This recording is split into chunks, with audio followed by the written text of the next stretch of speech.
오늘 우리에게 주시는 하나님 말씀은 신명기 19장 말씀입니다. 19장 1절에서부터 21절까지의 말씀입니다. 신명기 19장 1절에서부터 21절까지 말씀을 함께 교독하겠습니다. 신명기 19장 1절부터 제가 읽도록 하겠습니다. 내 하나님 여호와께서 이 여러 민족을 멸절하시고 내 하나님 여호와께서 그 땅을 내게 주심으로 내가 그것을 받고 그들의 성읍과 가옥에 거주할 때에 내 하나님 여호와께서 내게 기업으로 주신 땅 가운데서 새 성읍을 너를 위하여 구별하고 내 하나님 여호와께서 내게 기업으로 주시는 땅 전체를 새 구역으로 나누어 길을 닦고 모든 살인자를 그 성읍으로 도피하게 하라. 살인자가 그리로 도피하여 살만한 경우는 이러하니 곧 누구든지 본래 원한이 없이 부지 중에 그의 이웃을 죽인 일, 가령 사람이 그 이웃과 함께 벌목하러 삼림에 들어가서 손에 도끼를 들고 벌목하려고 찍을 때에 도끼가 자루에서 빠져 그의 이웃을 맞춰 그를 죽게 한과 같은 것이라. 이런 사람은 그 성읍 중 하나로 도피하여 생명을 보존할 것이니라. 그 사람이 그에게 본래 원한이 없으니 죽이기에 합당하지 아니하나 그럴건대 그 피를 보복하는 자의 마음이 복수심에 불타서 살인자를 뒤쫓는데 그 가는 길이 멀면 그를 따라 잡아 죽일까 하노라. 그러므로 내가 내게 명령하기를 새 성읍을 너를 위하여 구별하라 하노라. 내 하나님 여호와께서 내 조상들에게 맹세하신 대로 내 지경을 넓혀 내 조상들에게 주리라고 말씀하신 땅을 다 내게 주실 때 또 너희가 오늘 내가 너희에게 명하는 이 모든 명령을 지켜 행하여 내 하나님 여호와를 사랑하고 항상 그의 길로 행할 때에는 이 셋 외에 새 성읍을 더하여 내 하나님 여호와께서 내게 기업으로 주시는 땅에서 무죄한 피를 흘리지 말라. 이같이 하면 그의 피가 내게로 돌아가지 아니하리라. 그러나 만일 어떤 사람이 그의 이웃을 미워하여 엎드려 그를 기다리다가 일어나 상처를 입혀 죽게 하고 이 한 성읍으로 도피하면 그 본 성읍 장로들이 사람을 보내어 그를 거기서 잡아다가 보복자의 손에 넘겨 죽이게 할 것이라. 내 눈이 그를 긍휼히 여기지 말고 무죄한 피를 흘린 죄를 이스라엘에서 제하라. 그리하면 내게 복이 있으리라. 내 하나님 여호와께서 내게 주어 차지하게 하시는 땅, 곧 내 소유가 된 기업의 땅에서 조상이 정한 내 이웃의 경계표를 옮기지 말지니라. 우리 21절 마지막 21절을 같이 읽겠습니다. 21절입니다. 21절 같이 읽겠습니다. 시작. 내 눈이 긍휼히 여기지 말라. 생명에는 생명으로, 눈에는 눈으로, 이에는 이로, 손에는 손으로, 발에는 발로이니라. 오늘 본문 신명기 19장에 등장하는 도피성은요, 민수기 35장과 여호수아 20장에도 확인해 볼 수 있는데, 민수기 35장 13절에는요 총 6개의 도피성을 언급하고 있습니다. 요단강을 중심으로 해서 동쪽에 3개, 서쪽에 세 성읍을 마련하라고 하나님이 이렇게 명령하시는데요. 도피성은 소위 미필적 고의나 또는 실수로 일어난 사고냐 미필적 고의냐 여기에 따라서 그 성격을 달리한다고 볼 수 있겠습니다. 일단 3절을 보시면요, 제가 읽습니다. 네 하나님 여호와께서 내게 기업으로 주시는 땅 전체를 세 구역으로 나누어 길을 닦고 모든 살인자를 그 성읍으로 도피하게 하라. 여기 보시면 모든 살인자는요 모두가 이 도피성으로 도피하도록 이렇게 지시를 하십니다. 그런데 원한이 없이 부지 중에 이웃을 죽인 일에 대한 신뢰를 5절에서 들고 있는데요. 5절을 한번 같이 읽겠습니다. 5절입니다. 시작. 가령 사람이 그 이웃과 함께 볼목하러 삼림에 들어가서 손에 도끼를 들고 볼목하려고 찍을 때에 도끼가 자루에서 빠져 그의 이웃을 맞춰 그를 죽게 한과 같은 것이라. 이런 사람은 생명을 보존할 것이니라. 어떤 사람이 나무를 하다가요, 이 도끼에서 자루가 빠졌습니다. 그래서 도끼가 이 자루에서 빠져서 날아가 가지고 이웃에 있던 사람을 이웃을 죽이게 됩니다. 그러니까 원한이 있었던 것, 의도성이 있었던 것이 입증되지 않았습니다. 그렇다면 그 사람에게는요, 이 도피성이 자신의 생명을 구할 수 있는 이 생명의 성이 됩니다. 다만 이 미필적 고의, 결국 고의성이 없다고 하더라도 이 부지불식간에 일어난 사건이라 해도 사고를 당한 피해자 입장에서, 피해자 유족의 입장에서는요 충분히 분노할 수 있죠. 그래서 6절에 보면 피를 보복하는 자의 마음이 복수심에 불타서 살인자를 뒤쫓는다, 이런 표현이 있습니다. 그러니까 충분히 일어날 수 있는 상황에 대해서 상세하게 밝히고 있는데요. 물론 피를 보복하는 자가 꼭 유족은 아닙니다. 살해당한 유족의 입장에서 죽은 자의 피를 원상 복원해야 할 법적 권리를 가진 사람인데요. 다만 도피성이 너무 멀리 있다. 그렇다면 실수로 사고로 사람을 죽인 사람도 도망가다가 붙잡혀서 보복당할 수 있기 때문에 이 세 성읍에 대해서 총 6개 성읍에 대해서 도피성은 길을 잘 닫고 정비를 잘 해놓아서 언제든지 가까운 도피성으로 이 도피할 수 있는 시스템을 마련해 놓았습니다. 우리가 고의적으로 살인까지 이르는 경우는 일반적이지 않습니다. 아무리 깊은 원한이 있다 하더라도 복수심에 불타서 개인의 원한을 갚는 것은요, 하나님의 왕대심을 망각하는 행위죠. 다만 실수로 사고로 사람을 죽이는 것은 빈번하게 일어날 수 있습니다. 그 실수한 자에 대한 생명을 살리는 것이 도피성의 목적이었습니다. 우리 10절을 보시면요. 이 하나님 여호와께서 내게 기업으로 주시는 땅에서 무죄한 피를 흘리지 말라. 이같이 하면 그의 피가 내게로 돌아가지 아니하리라. 그러니까 무죄한 피를 흘리지 말라고 분명히 명시하고 있습니다. 그리고 도피성은 뭐냐? 이 하나님이 우리 모두를 향하여 주신 해결책이십니다. 그러니까 모두의 생명을 살리는 것이 그 목적이에요. 왜냐하면 2절과 7절을 제가 모아봤거든요. 2절, 7절을 같이 했습니다. 시작. 내 하나님 여호와께서 내게 기업으로 주신 땅 가운데서 새 성읍을 너를 위하여 구별하고 그러므로 내가 내게 명령하기를 새 성읍을 너를 위하여 구별하라 하노라. 여기 보시면 새 성읍, 도피성을 너를 위하여 구별하고 라고 반복이 되고 있습니다. 결국 우리를 위한 하나님의 해결책, 사람을 살리고자 하는 하나님의 해결책이 뭐냐? 이 도피성인데요. 다만 이 미필적 고의가 입증된다면 11절에 어떤 사람이 그의 이웃을 미워서 죽였다면 12절을 보시면요. 그 본 성읍 장로들이 사람을 보내 그를 거기서 잡아다가 보복자의 손에 넘겨 죽이게 할 것이라. 이 도피성이 피했다 할지라도 이 보복자의 손에 넘겨 주어서요. 이 공의를 만족시키는 이 법적 제재를 가할 수 있다. 이렇게 강조하고 있습니다. 결론적으로 이 법적 제재의 디폴트 값은 21절에 나오거든요. 21절을 한번 같이 읽습니다. 21절입니다. 21절 시작. 내 눈이 긍휼히 여기지 말라. 생명에는 생명으로, 눈에는 눈으로, 이에는 이로, 손에는 손으로, 발에는 발로이니라. 이것은 우리 고대 함무라비 법전에서도 등장하는 건데 한번 띄워주시면요. 함무라비 왕의 법전에서 한 가지만 제가 뽑았거든요. 눈에는 눈, 이에는 이. 어떤 사람이 다른 사람의 눈을 멀게 했다면 그 자신의 눈알을 뺄 것이다. 그가 다른 사람의 이빨을 부러뜨렸다면 그의 이도 부러뜨릴 것이다. 그가 다른 사람의 뼈를 부러뜨렸더라면 그의 뼈도 부러뜨릴 것이다. 이렇게 명시하고 있습니다. 일반 불신 군주의 법칙을 우리 이스라엘에게도 동일하게 적용하는 것이 과한 일인가 이렇게 생각해 볼 수 있는데요. 이것은 놀라운 하나님의 사랑을 보여주는 대목입니다.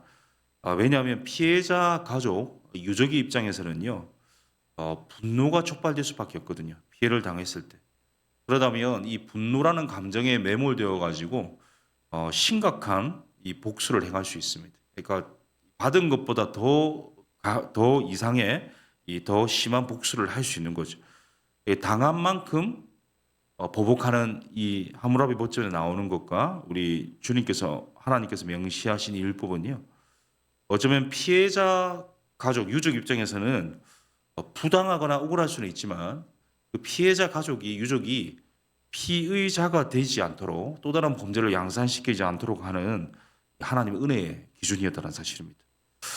결국 도피성은요, 한 사람이라도 살리기 위한 생명 구원의 방도입니다. 하나님 백성에게 허락한 하나님의 사랑의 표현입니다. 한편으로 고의성이 확인된다면요, 반드시 엄벌하는 하나님의 공의의 표현이고요. 하나님의 사랑과 이 공의가 만나는 지점입니다. 그런데 우리가 조금만 좀 묵상해 보면요, 하나님의 사랑과 이 공의가 만나는 지점이 어디일까요? 바로 예수 그리스도의 십자가이죠. 예수 그리스도의 십자가는요, 우리 모두를 살리는 생명의 길입니다. 또한 모든 죄의 대가를 지불하는 공의의 정점입니다. 우리로서는 부지 중에 실수로 사고라고 입증할 수 없기 때문에 우리의 죄에 대해서 피해 보복으로 끝날 수밖에 없었으나 예수 그리스도의 십자가로 인해서 우리의 살 길이 열렸죠. 하나님의 공의가 이 대속의 피로 만족되었습니다. 결국 예수 그리스도는요, 나를 위하여 구별하신 하나님의 사랑과 공의의 정점일 뿐만 아니라 우리에게 주신 이 도피성이죠. 모두의 생명이 존중되고 모두의 제약이 해결되는 이 시대의 도피성인 십자가. 그 십자가 앞에 날마다 때마다 도피할 수 있기를 바랍니다. 그래서 영원한 생명을 누릴 수 있는 우리 모두 될 수 있기를 바랍니다. 오늘 본문에서요 또 하나의 중요한 포인트를 한번 살펴볼 텐데요. 이 14절입니다. 우리 14절 같이 읽습니다. 시작. 내 하나님 여호와께서 내게 주어 차지하게 하시는 땅, 곧 내 소유가 된 기업의 땅에서 조상이 정한 내 이웃의 경계표를 옮기지 말지니라. 아멘.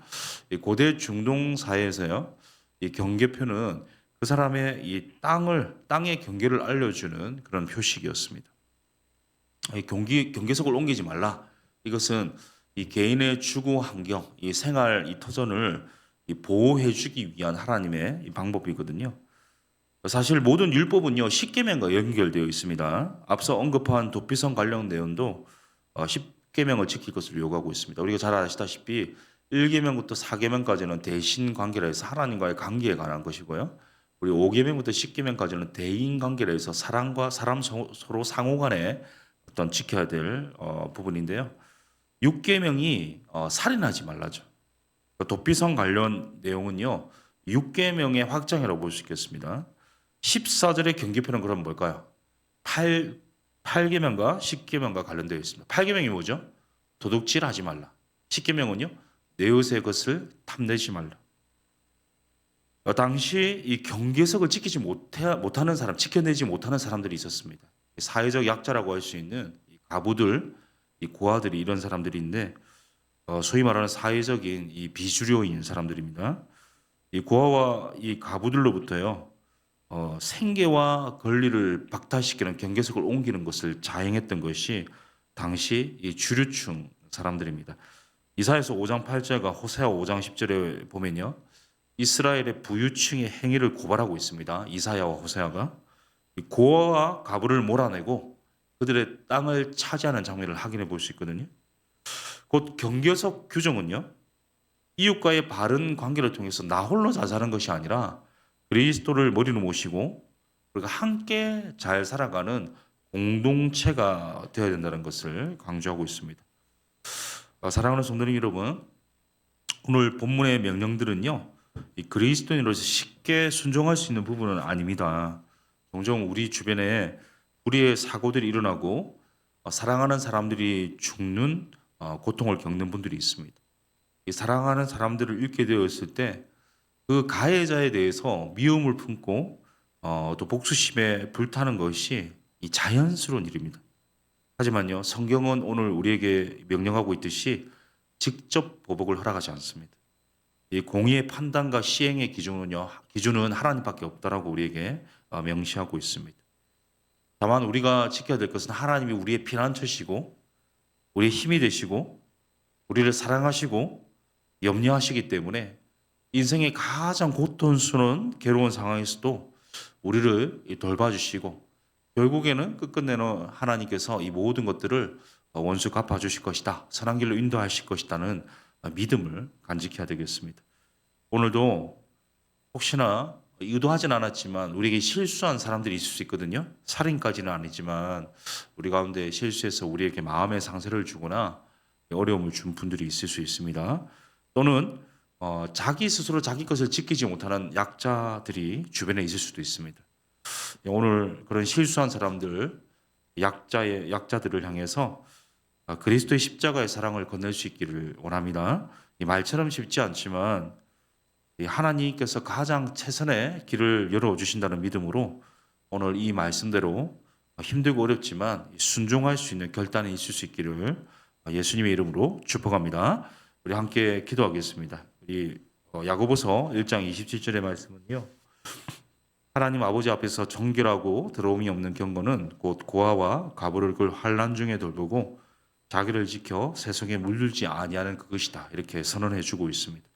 우리가 아직 연약할 때에, 우리가 아직 죄인 되었을 때에, 우리가 원수 되었을 때에 그리스도께서 우리를 위하여 죽으심으로 하나님께서 우리에 대한 자기의 사랑을 확증해 주셨고 하나님의 공의를 만족시켜 주셨습니다. 우리가 예수 그리스도의 십자가를 통하여서요 영원한 생명을 얻을 수 있게 되었다는 사실을 감사할 뿐만 아니라 우리 주변에 십자가의 사랑으로 사람을 살리는 경건, 사회적 약자를 지키는 경건의 삶이 되도록 인도하여 주시도록 우리 말씀 기억하면서 한번 합심하여 기도하겠습니다. 기도합니다.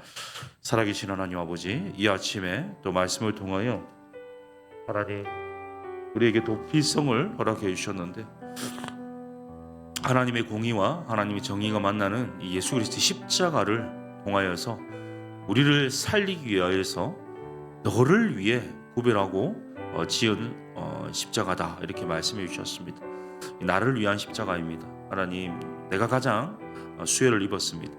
십자가에 사랑받은 자로서 때로는 실수로 나에게 위해를 가한 사람들이 있을 수 있는데 십자가의 사랑으로 품을 수 있는 결단할 수 있도록 도와주옵소서.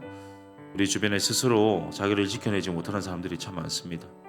누군가의 도움이 필요하고 돕지 않으면 제대로 살아갈 수 없는 분들이 너무 많은데요. 오늘 이 주변에 이 도움이 필요한 자들에게 도움 줄 수 있는, 그들을 지켜낼 수 있는 이 경건을 허락하여 주셔서 오늘도 좀 십자가 안에서의 사랑을 실천하는 예수의 제자, 십자가를 품는 삶을 살아가도록 인도하시고 함께하여 주시옵소서. 우리 교회를 위해서 기도하겠습니다. 세워주신 담임 목사님과 운영위원들, 순장들, 중직자들, 부교육자들, 모든 리더들을 위해서 기도해 주시고 우리 성도님들 가운데 어려움을 겪고 있는 분들, 도움이 필요한 분들 하나님께서 또 긍휼을 덧입혀 주시도록 3월에 참 많은 사역들이 진행되었었는데요. 4월에도 사역들이 있거든요. 제자 훈련이 계속되고 있고요. 다락방, 또 신앙